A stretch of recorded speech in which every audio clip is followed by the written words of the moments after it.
c'est un bonheur d'être avec vous dans ce nouveau mag du dimanche pour les nouvelles ayant fait grand bruit. Ici, abondamment illustré et abondamment commenté. Les titres, c'est maintenant. À suivre, tout d'abord, le deadline de la coalition article 64, c'était hier 15 août. À la C64, on dit maintenir la pression sans aucune avancée sur la tenue du dialogue. L'opposition reprend la mobilisation. Un nouveau calendrier de manifestations de rue a été annoncé à la presse. À suivre aussi, longtemps mauvais payeur des cotisations statutaires, la RDC a de nouveau droit à la parole aux réunions, consultations et processus de décision de la SADC. Un retour stratégique dans l'organisation sous-régionale de l'Afrique australe. Un comeback qui intervient au moment où Kinshasa veut imposer position sur la crise sécuritaire, les accords de Washington et les processus de paix. À suivre, enfin, des propos violents sur TikTok visant la première dame de l'RDC relance le débat sur les dérapages et les crimes de lèse-majesté impunis en ligne. Le dilemme est réglé par la loi de mars 2023. Pas d'équivoque entre propos injurieux, diffamation, harcèlement, appel à la violence, appel à la haine ethnique et liberté d'expression, quoique les réseaux sociaux sont devenus un nouveau champ de bataille politique où les coups en dessous de la ceinture sont légion au mépris du bon sens et même de la loi de mars 2023 sur les crimes commis sur le web. Loi restée longtemps une vue de l'esprit. Ça sera tout pour les titres de ce mag. Merci d'être là de partout sur Terre. Je serai avec Christelle Kiakuba, fondatrice de l'ASBL Téléma Moana Mampinga, et on l'a vu jeudi dernier 13 août en première ligne à la tête d'un rassemblement dans les rues de Kinshasa pour dire, je cite, « Trop, c'est trop ». Nous réclamons une action en justice contre les cyberharceleurs de notre première dame. Fin de citation. Madame Kiakuba, merci beaucoup d'avoir répondu à notre invitation. Merci beaucoup, Madame Amina, surtout de m'inviter, parce que ça valait la peine. Merci de me donner votre caméra, votre micro, tout comme tribune pour faire passer nos messages. Ah, quel message vous tient à cœur à l'instant présent? Beaucoup d'autres. Mais je vais me soumettre à votre programme de l'émission avec toutes les questions que vous allez me poser, prévues que vous allez me poser. Alors, avant d'entrer dans la campagne Justice pour la Première Dame, nous nous arrêtons sur l'ASBL Téléma Moana Mampinga. C'est destiné à quel objectif?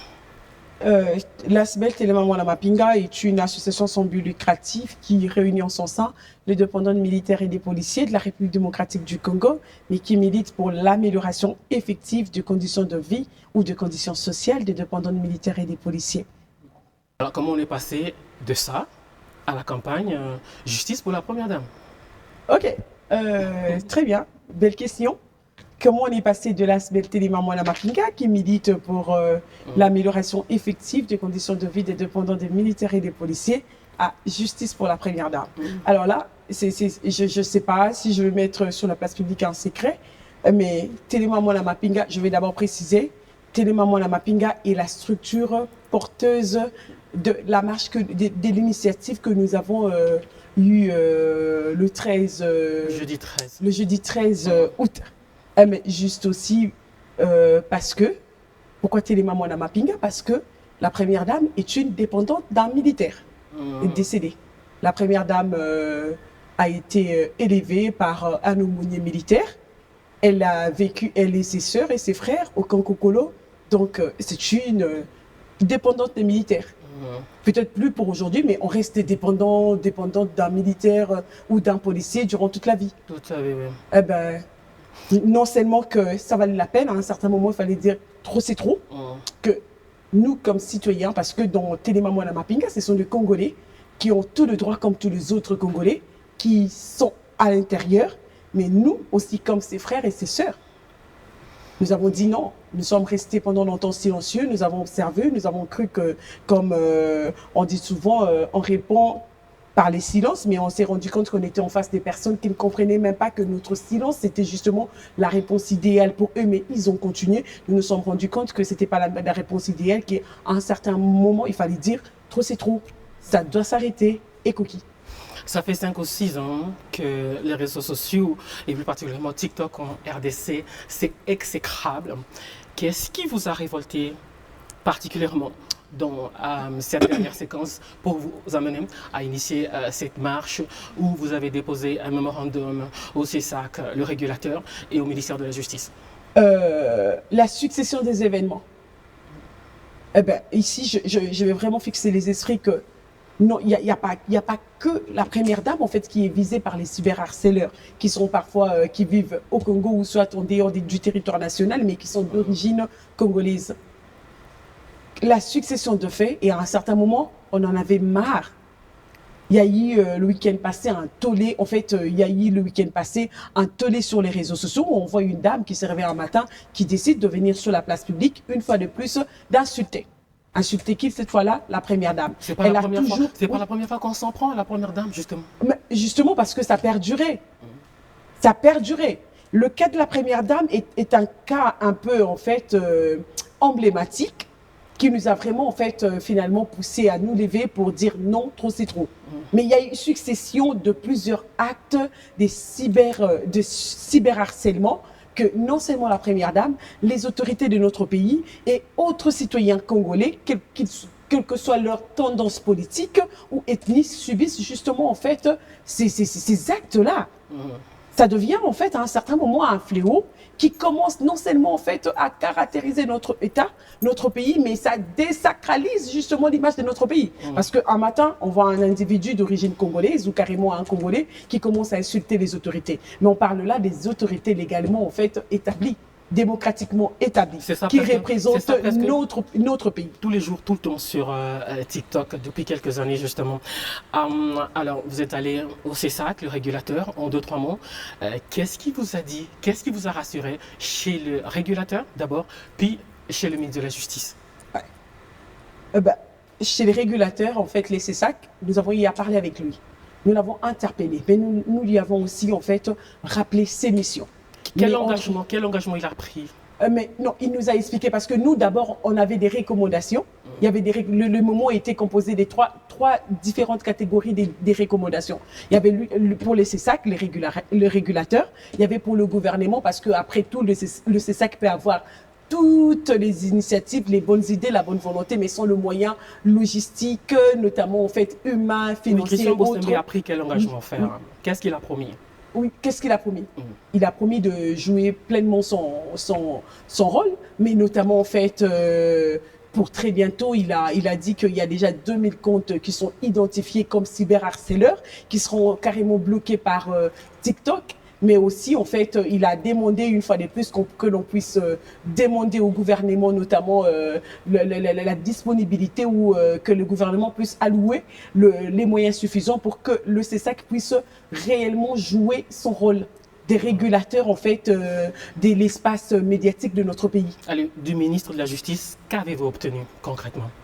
D'abord, du ministre, c'était d'abord l'écoute, un peu comme au CESAC. Le fait pour eux de nous recevoir, de nous écouter. C'était déjà très important, mais aussi, en fait, le ministre nous a juste, en fait, une fois de plus informé qu'il avait déjà débuté, entrepris des démarches allant dans le même sens que l'objectif de notre marche, que les choses sont en train d'être faites, que certaines démarches sont en cours, mais aussi, en fait, qu'il prendra cette fois-ci, il a pris cette fois-ci l'engagement d'agir, d'interpeller une fois de plus, en fait, le parquet pour que le parquet puisse jouer convenablement son rôle. Et nous l'avons vu, en fait, juste après, il y a eu un communiqué du ministère qui nous rassure son engagement de pouvoir jouer convenablement son rôle, qu'il a toujours bien joué. Mais aussi, après ça, après le communiqué, il y a eu un autre communiqué des rappels du procureur général qui demande en fait auprès la Cour de cassation qui rappelle au magistrat, au parquet qu'ils n'attendent pas que la plainte quand il s'agit de faits en fait susceptibles de devenir des infractions, mais commis en fait sur les plateformes numériques, que le parquet justement avait le pouvoir de s'auto-saisir des faits et afin de déclencher l'action publique pour que chacun de nous en fait soit devant son juge naturel. Absolument, ça contribuera à, je suppose, à l'assainissement du web au Congolais qui est devenu exécrable, invivable. On se demande quel exemple nous donnons à nos enfants et au monde entier en fait. Malheureusement, c'est ces fléaux, malheureusement, qui caractérisent aujourd'hui notre pays, que les gens nous cataloguent aujourd'hui comme pays des insulteurs. Mais on ne peut pas en même temps être un scandale géologique et être un pays des insulteurs. On ne peut pas être tout ce que nous sommes, le Grand Congo. Mais entre-temps, en fait, quand on veut parler de nous en premier, on dit que non, là-bas, les gens s'insultent.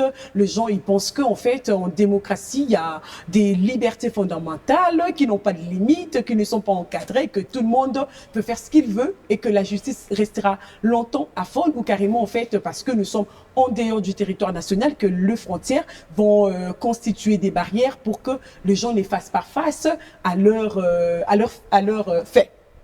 Il y a la loi sur le numérique promulguée en mars 2023 qui va donc sévir, on le souhaite. Suite de ce mag dans 2 secondes, vous permettez. Okay. Vous aviez quelque chose à dire? Il y a le code pénal congolais, il y a la loi sur le code, l'ordonnance loi portant code du numérique de mars 2023. Il y a également la loi portant fonctionnement, compétences de juridiction de l'ordre judiciaire qui encadre tout ça en fait, qui encadre tout ça. Alors, le tout premier dossier dans 2 secondes. Je le disais dans les titres, le compte à rebours est arrivé à son terme. La coalition, article 64 jours, renoue désormais avec la carte de la pression autour du dialogue national inclusif. Pour la coalition, l'absence d'avancée significative après le 15 août ouvre une nouvelle séquence de mobilisation. Mais derrière cette échéance se profile une question essentielle. Qui doit convoquer le dialogue et dans quelles conditions? Pour l'opposition, le chef de l'État ne peut pas être à la fois juge et partie. Dossier complet.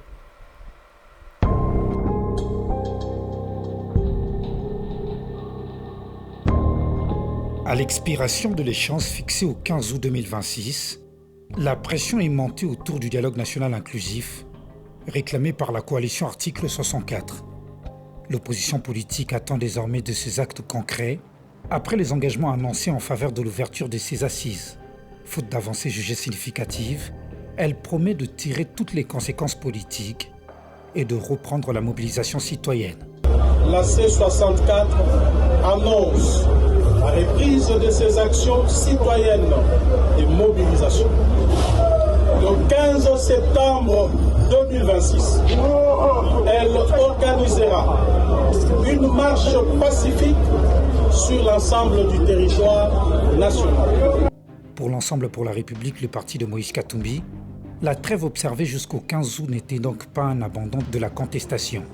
Dieudonné Bolenge-Tengue a prévenu que l'absence d'évolution vers la convocation du dialogue entraînerait une nouvelle phase de mobilisation. À l'approche de la date du 15 août, aucune de nos communications n'a annoncé que le 15 août, nous appelons le peuple à manifester. Non, nous avons dit, nous observons une trêve jusqu'au 15 août. Si d'ici au 15 août, il n'y a pas d'avancée significative dans la voie qui conduit à l'organisation d'un dialogue, nous allons en tirer toutes les conséquences politiques et relancer nos manifestations citoyennes.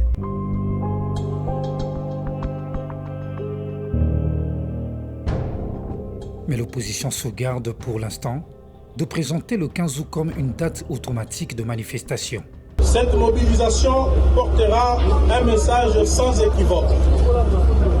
Aucune révision, aucun changement de constitution, aucun référendum, aucun artifice juridique ne peut servir à contourner l'article 220.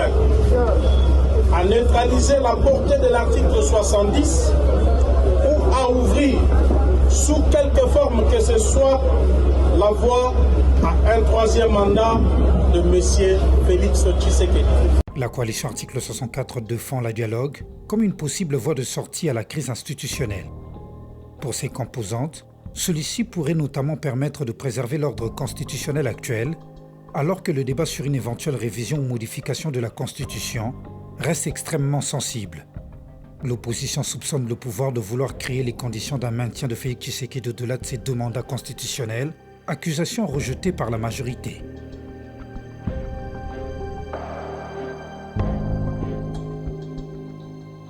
Cette tension intervient au moment où le Parlement s'apprête justement à reprendre en septembre la loi fixant les conditions d'organisation du référendum. Félix Tshisekedi a demandé une nouvelle délibération du texte après l'arrêt de la Cour constitutionnelle le 28 juillet qu'il avait déclaré conforme sous réserve d'interprétation. Juridiquement distincte de la question de dialogue, cette procédure alimente néanmoins les inquiétudes de l'opposition, pour laquelle la Constitution et les référendums constituent les lignes rouges. Aucun changement de constitution, aucun référendum, aucun artifice juridique ne peut servir à contourner l'article 220, à neutraliser la portée de l'article 70 ou à ouvrir, sous quelque forme que ce soit, la voie à un troisième mandat de M. Félix Tshisekedi. Que fera réellement la coalition article 64 après le 15 août? Une reprise de manifestation pourra accentuer la pression sur le pouvoir, mais aussi raviver les tensions politiques.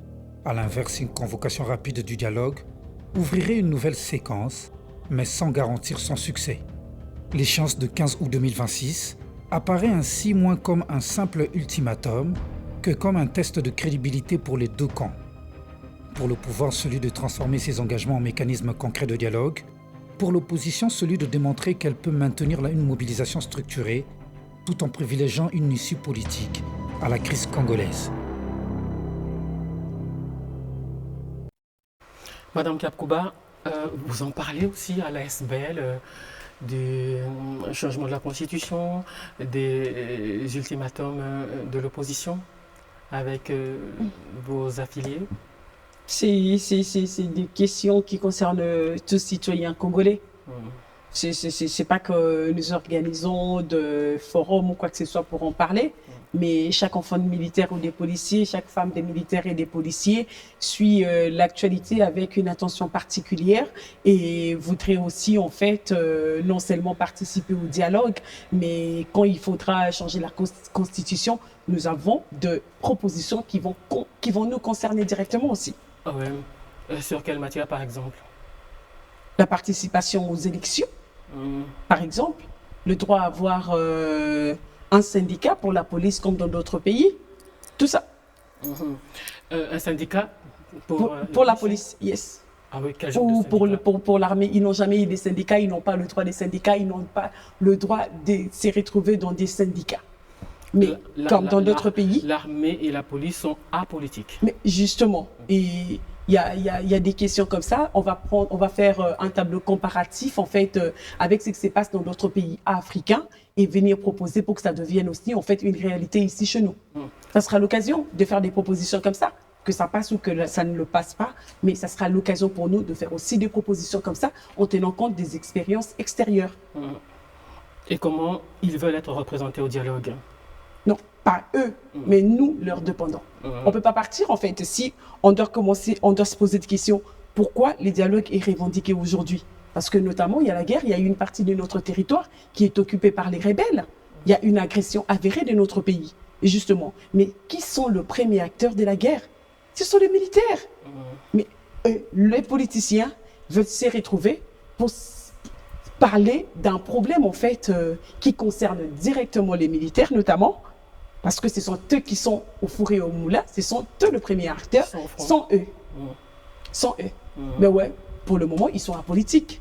Mais leurs dépendants, qui ne sont pas leurs syndicats, je précise, peuvent emmener en fait leur cahier des charges. Il y aura beaucoup de choses à dire dans le dialogue. Vous avez déjà travaillé concrètement Nous sommes en train de travailler sur ça. Sur ce cahier de charges, vous l'appelez? Yes. D'accord. Alors, le prochain dossier, c'est dans une seconde. Enfin, Kinshasa retrouve le droit de parole et le droit de vote après plusieurs années de restrictions liées à ses contributions statutaires impayées. La RDC redevient un membre à part entière et influent de la SADC. Un retour stratégique alors que la crise dans l'Est demeure au centre des préoccupations régionales. Kinshasa a d'emblée présenté par exemple les avancées sur le désarmement et le cantonnement des FDLR dans le cadre de l'accord de Washington. Reste désormais à transformer cette voie retrouvée en véritable capital influenceur. Dossier complet.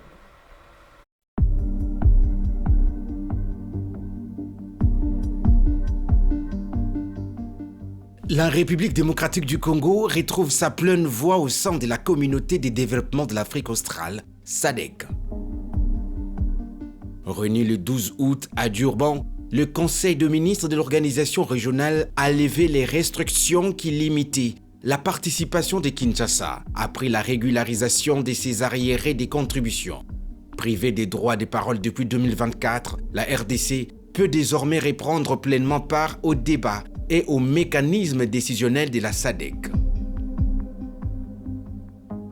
Cette régularisation, portée comme une priorité par le ministre de l'intégration régionale, Floribert Azoloni, dépasse une simple question complète. Dans une région où les rapports de force diplomatiques se jouent aussi dans les organisations sous-régionales, perdre sa voix revient à perdre une partie de sa capacité d'influence. Est un signal important. Un signal important pourquoi ? Mais comme vous le savez déjà, la RDC c'est un acteur clé dans la région et dans la sous-région. Et il en va de notre responsabilité en tant que Congolais, en tant que responsable congolais, de s'assurer que nous prenons la main sur toutes ces instances régionales. Le précédent de décembre 2025, lorsque Félix Tshisekedi n'avait pas pu intervenir lors d'un sommet extraordinaire, avait illustré le coût politique de cette situation. La force, la puissance d'un pays va aussi de leur capacité à être un acteur majeur dans l'instance régionale comme la SADC. Bien entendu, c'était ainsi très dommageable de voir que la RDC s'est vue être récalcitrante dans l'exercice de paiement et de participation à la SADC, et avec les conséquences que vous avez suivies, ce n'étaient pas des signaux assez encourageants.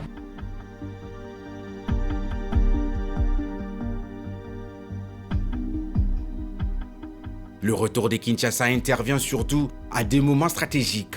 La crise sécuritaire dans l'est de la RDC reste au cœur des préoccupations de la SADC, qui avait déployé la SAMI DRC avant de mettre fin à son mandat en mars 2025. Kinshasa ne doit pas cependant que se contenter de récupérer son droit de parole. Elle doit désormais utiliser cette position retrouvée pour expliquer ses engagements, mobiliser les États membres autour du processus de paix et éviter que les discussions régionales ne soient dominées par les récits concurrents de Kinshasa et Kigali. La SADC, c'est un instrument qui nous a servi depuis un moment et nous a aidés depuis la guerre de 98 jusqu'à aujourd'hui. Donc c'est un espace important où la RDC devrait mettre son empreinte et s'exprimer. Et en effet, la SADC, avec les pays qui sont partenaires à la RDC sur tous les plans économiques, militaires. La RDC a donc retrouvé sa voix. Le véritable défi commence maintenant, la transformer en influence, car dans la crise congolaise, participer aux régions ne suffit plus. Il faut être capable d'y peser, de défendre ses intérêts et surtout de convaincre que les engagements pris peuvent produire le résultat concret sur le terrain.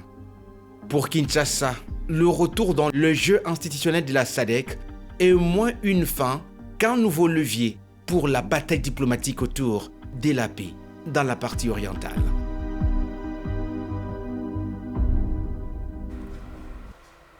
Madame Kakouba, il y a des avancées par rapport à l'épineuse problématique des FDLR.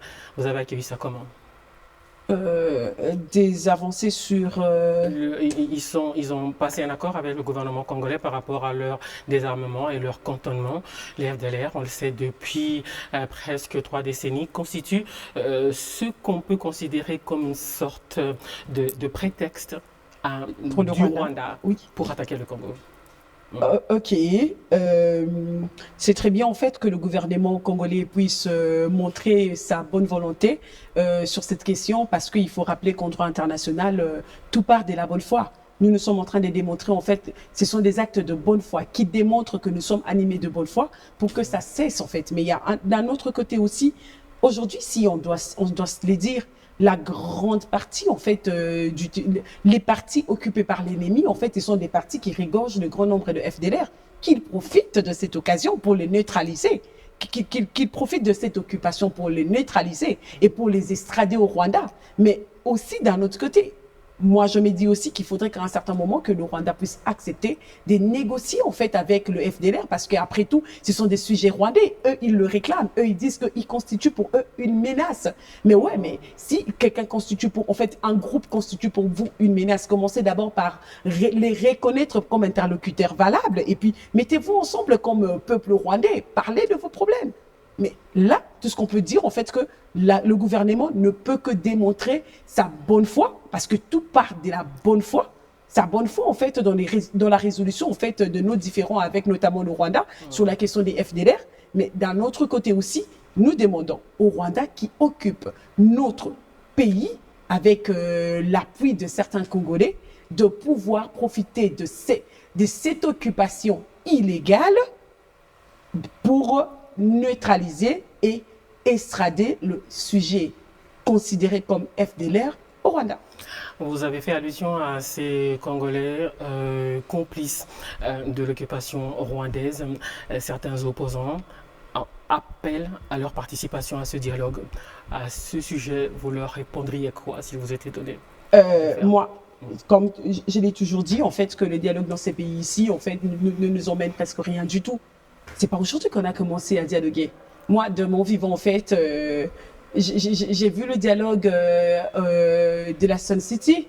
J'ai vu le concertation nationale en 2013 ou en 2014. J'ai vu le dialogue de l'Union africaine qui avait comme médiateur Eden Kojo. J'ai vu le dialogue de la Cinco qui a abouti à l'accord de la Saint-Sylvestre. Mais quelles étaient concrètement les solutions apportées, parce qu'on a comme l'impression, je vais prendre par exemple le dialogue de la Cinco qui a abouti à l'accord de la Saint-Sylvestre 10 ans après, on revient sur le même problème, sur la même situation. Mais à quoi a servi ces dialogues-là? Mais est-ce qu'aujourd'hui les dialogues devraient être considérés en fait comme une blanchisserie ou qui blanchit les gens qui tournent le dos, qui prennent les armes contre la République? Et nous connaissons aujourd'hui, en fait, les conséquences. Le gouvernement congolais est déjà en train de dialoguer avec les occupants de notre pays, en fait, d'une partie de notre pays, à Doha. Nous sommes avec le Rwanda à Washington, avec les accords de Washington. Mais là, moi, je pense qu'il n'y a pas opportunité, en fait, pour qu'ils soient également, en fait, parmi les protagonistes et qui seront dans ces dialogues, dans ces formats de dialogue. Mais aussi, tout partira aussi des pourquoi nous voulons dialoguer. Ce sera quoi les questions, en fait, à l'ordre du jour? Vous voulez parler de détournement? Bientôt, on aura un parquet financier qui va commencer notamment à juger spécifiquement les détourneurs. Vous voulez parler des quels problèmes nous avons? Et nous allons mettre sur la place aussi les actes de bonne foi posés par le gouvernement, afin d'éradiquer d'autres problèmes. Si ce sont des questions sécuritaires, nous sommes en train de dialoguer avec les occupants de notre pays à Doha. Et je crois que ça, pour très bientôt, j'ai vu qu'ils seront encore là-bas à Doha. Mais pourquoi ils doivent participer? Pourquoi? Mais parce qu'à un certain moment, il ne faudrait pas que les générations futures, en fait, se disent que oui, si moi je revendique quelque chose à la République démocratique du Congo, qui est notre seul dénominateur commun, tout ce que je dois faire, c'est prendre les armes. Et quand je prends les armes, je menace la quiétude, je menace l'intégrité territoriale, je menace le pays, je m'associe aux autres pays qui ne veulent pas justement que notre pays soit développé. Ils viennent avec eux, ils occupent une partie du territoire national, ils pillent, ils saccagent, ils font tout ce qu'ils font. Et par après, toutes ces personnes-là vont revenir comme si ils n'avaient rien fait, ils n'avaient pas trahi ces pays ici. Ils vont recommencer, en fait, ils vont réintégrer la vie politique de notre pays. Mais entre-temps, il y a des conséquences qui restent. Madame, hier, j'étais au CI Mikondo, le centre d'instruction Mikondo derrière le camp CETA. Quand on me montre le photo de ces CI-là, avant l'entrée de l'AFDEL, et la situation aujourd'hui, c'est encore, je me suis dit que non. À un certain moment, il faudrait qu'on dise non. Il faudrait qu'on dise non. Parce que cette situation-là ne fera que appauvrir, nous laisser dans le sous-développement. Si on doit à tout moment prendre les armes parce que je suis fâché, parce que j'ai un problème avec l'État, avec telle autorité, parce que je suis frustré, je dois prendre les armes contre le pays, je dois m'associer aux étrangers qui, le sous-développement de notre pays leur profite pour venir récupérer quoi que ce soit au pays et être blanchi dans un dialogue, et recommencer la vie politique comme si je n'avais rien fait, comme si je n'avais pas trahi ces pays. Je ne souhaite pas leur participation au dialogue. Ah oui, on a compris votre point de vue partagé notamment par beaucoup des personnes au sein de la majorité présidentielle, l'Union sacrée et même dans l'opinion, contrairement à certains opposants. Prochain dossier dans 2 secondes. Sur les écrans, les rivalités politiques changent souvent de visage. Une vidéo, quelques mots de trop, et la polémique peut embraser le web en un rien de temps. À Kinshasa, il y a peu des propos virulents et étonnants visant Denis Diakero Tshisekedi ont déclenché mobilisation et pression sur les autorités. Derrière cette affaire se pose une question de fond. Comment garantir la dignité des personnes sans porter un coup à la liberté d'expression? Une frontière de plus en plus difficile à tracer dans un espace numérique où le scandale rapporte parfois plus que les arguments et où le code du numérique promulgué en 2023 était jusqu'à présent une simple vue de l'esprit. Dossier complet.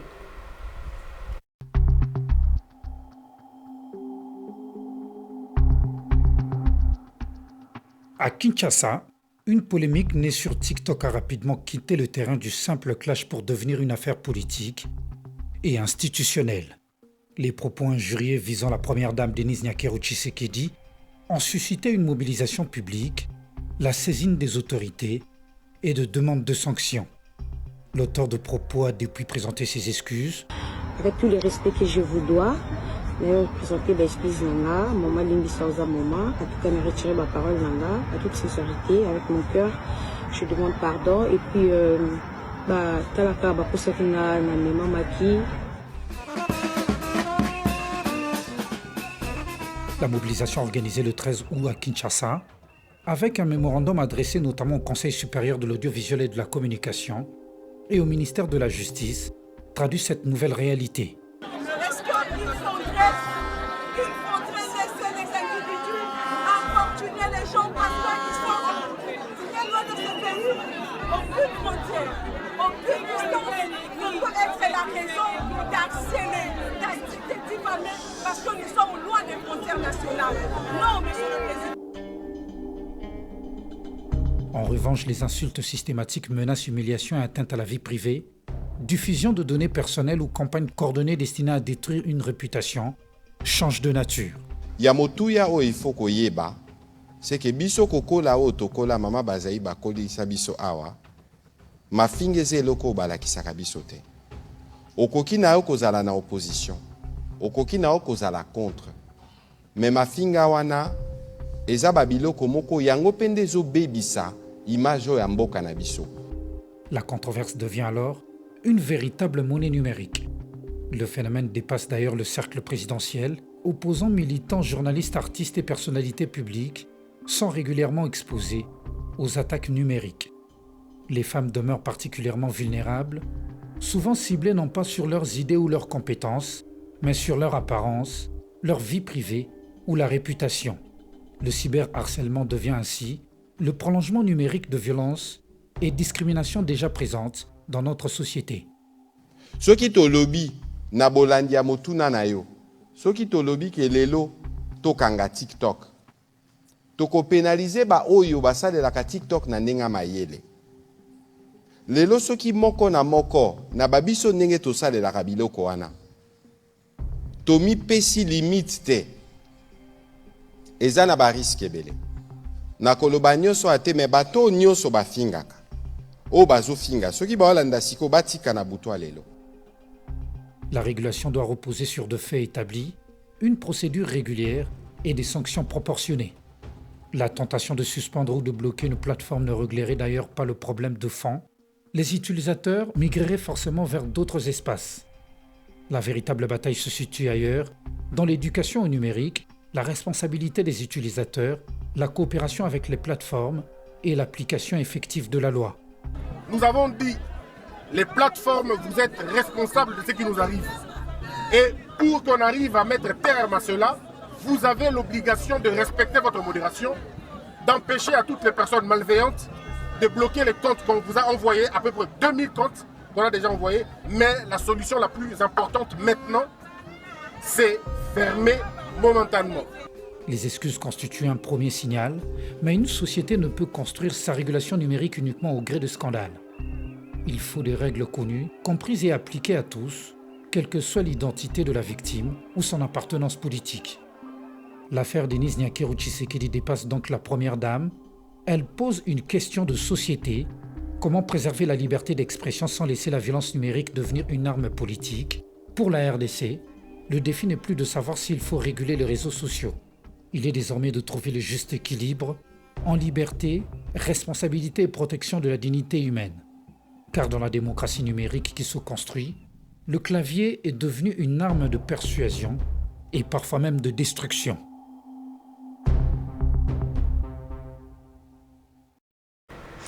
Madame Diakouba, c'est quoi la prochaine étape après ce rassemblement du jeudi qui vous a amené au CESAC, au ministre de la Justice, qui a produit des correspondances du ministre de la Justice et du procureur général près la Cour de cassation. C'est quoi la prochaine étape? Nous irons voir le ministre de la Justice. Nous irons voir le président de la Cour, près la Cour de cassation, le PG. Nous irons le voir aussi. Le procureur encore? Le procureur, oui, le procureur. Il a déjà instruit Oui, mais instruire, c'est autre chose. Il y a d'autres réalités que nous ne pouvons pas mettre sur la place publique. Mais entre-temps, quand nous commençons en fait une lutte, ça veut dire que nous avons eu aussi à documenter, à identifier. Mais il faudrait connaître la justice. Nous irons le voir, lui faire comprendre notre démarche et qu'est-ce que nous attendons concrètement de lui.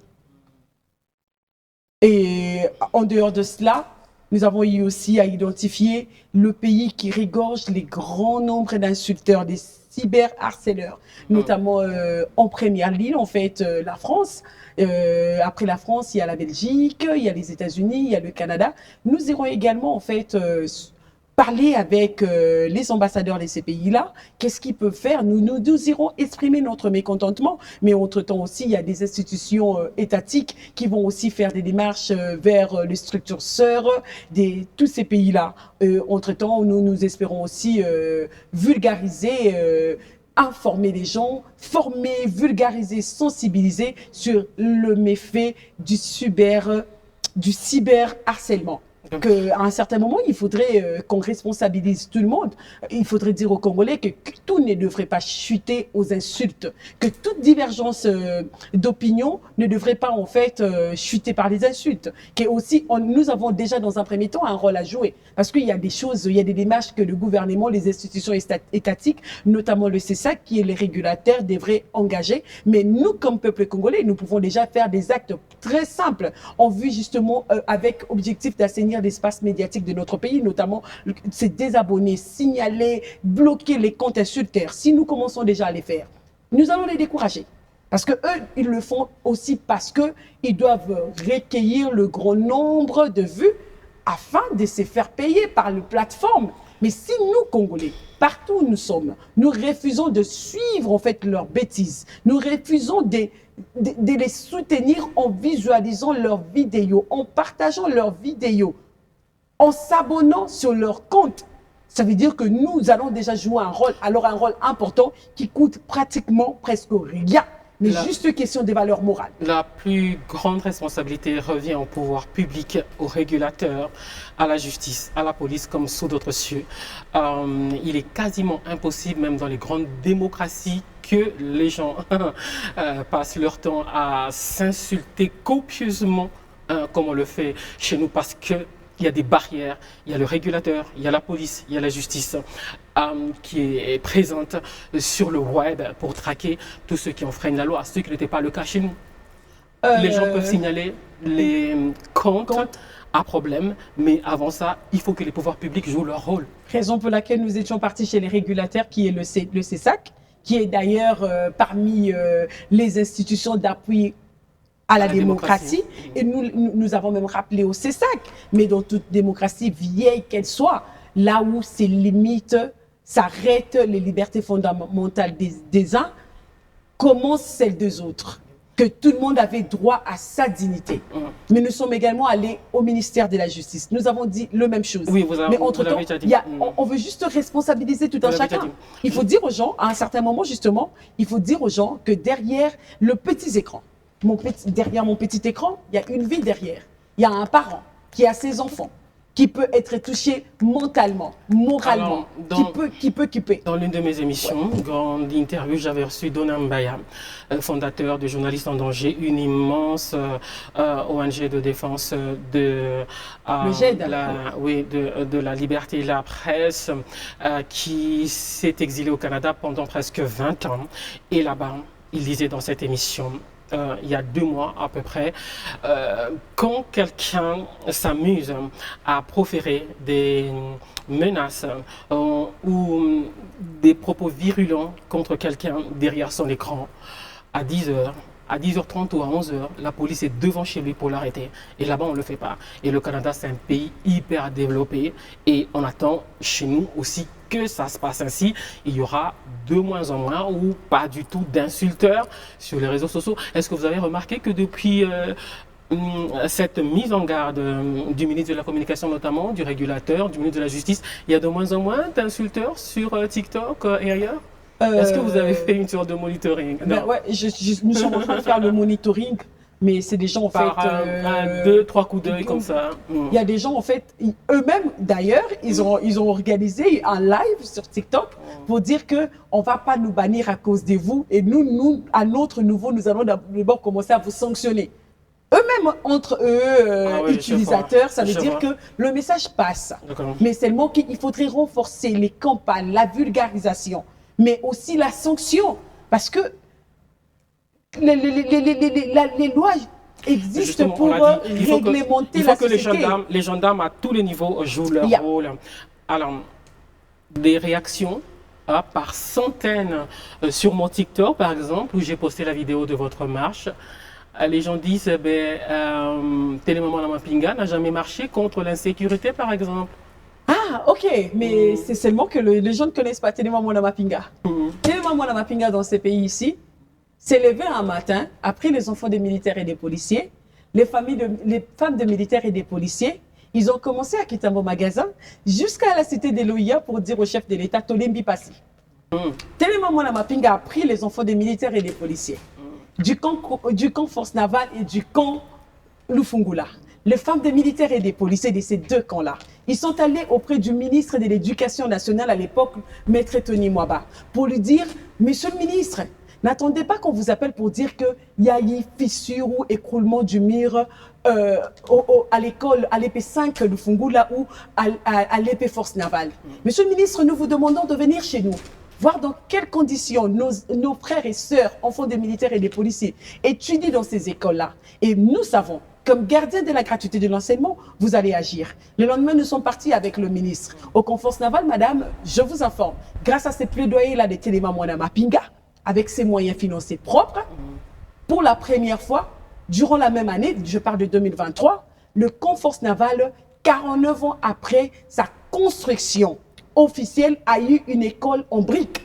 Ça, c'est l'action de Télémaman Lamapinga. Au camp Lufungula, on a tout détruit, on a détruit complètement l'épée5 Lufungula pour construire une nouvelle école qui répond aux normes internationales.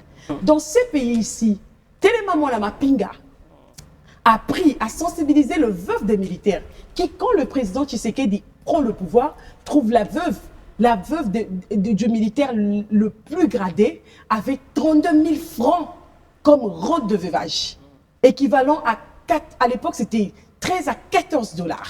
Télémaman Lamapinga a pris le veuve dans ces pays. Ils sont allés avec le veuve devant la cité d'Eloïa. Ils ont dormi à la belle étoile pour que le président le voie.